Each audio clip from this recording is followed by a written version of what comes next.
I normally use my laptop, which is a MacBook Air 2019 model, for ward work when we had face-to-face clerkship.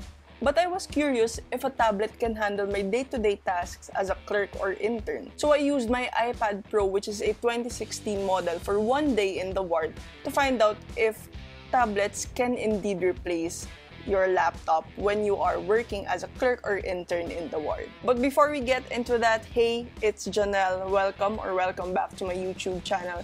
In this channel, I make videos about med school tips, tricks, vlogs, life after med school content, coffee, and tech. If you're up for that kind of content, or if you're interested in those things, do consider subscribing and hitting the notification bell so you won't miss out on any of my uploads. The limitation of this experiment is that it's not peer-reviewed. This is not a video on answering if iPads are better than laptops for your whole stay in med school. This is just a video on iPads being used as your main gadget in the ward. Another limitation is that I only use this for one tour of duty during limited internship, so that's 8 hours of duty compared to a regular 24 hours of duty. But I'll still let you know what I found out by giving you my pros, cons, and my final verdict. Let's start with the pros.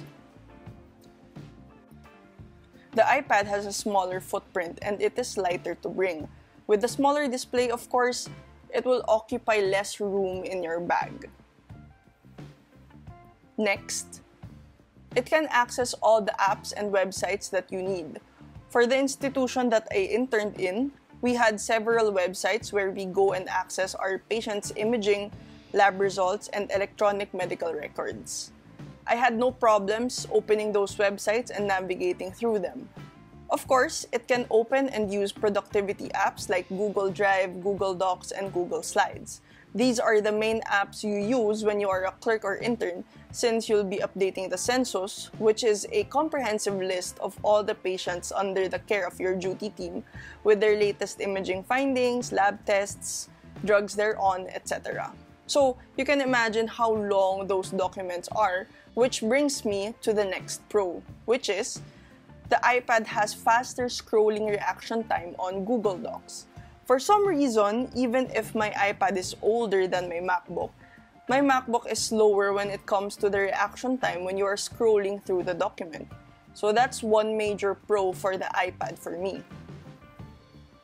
The next pro is that the split screen mode works smoothly, so you can access the important websites while updating your census regularly.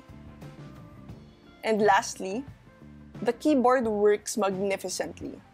The keyboard I got at first had no trackpad, and I felt like I needed one with a trackpad because navigating using your fingers feels awkward when the iPad is angled like this. Using your Apple Pen for this, or any stylus for that matter, is also weird because of the angle.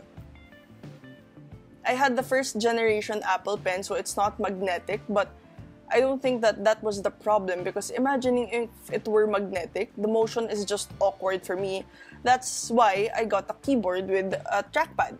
Again, these are just generic ones because the original keyboard for the iPad is so expensive. But for the price, this generic keyboard with case works well and it is compatible with the iPad. And there are also keyboard shortcuts which are very easy to learn. Now let's move on to the cons.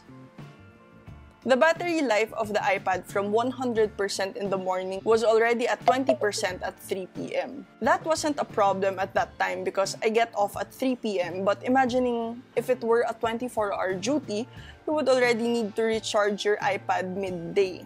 Now, don't get me wrong, because we also charge our laptops, but our laptops have a much longer charging cable compared to the iPad, so battery life and charging for the iPad are really cons for me.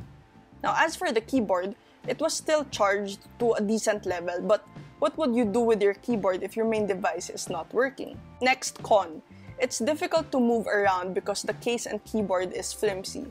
When you're in the ward, you are on the go, especially if your resident is also on the go, which is most of the time. The design makes it difficult to swiftly fold and unfold and carry around.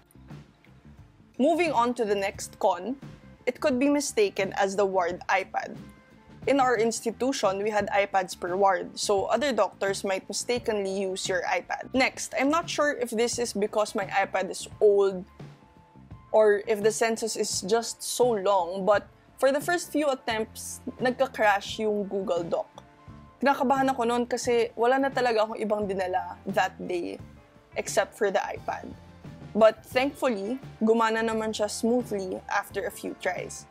Baka nabigla lang siya kasi matagal bago kami bumalik, so matagal bago ko siya nagamit, and I don't normally open big files using my iPad. It's also an undeniable factor that my iPad is a 2016 model, so that's why naglalag siya.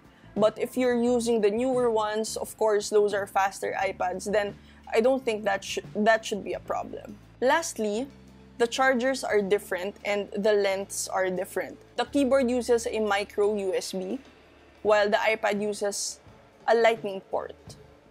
If you have to charge it simultaneously, you would need a charging brick that has more than one USB slot, or you need 2 charging bricks. Mahirap na nga makakita ng isang free na saksakan sa ospital. Dalawa pa kaya. My verdict. There's definitely a learning curve if you come from using your laptop. But with regards to the question of is it enough? Definitely. You can use your iPad in the ward since it can perform the simple tasks of editing your census, making your PowerPoints, and checking for the labs and the electronic medical records.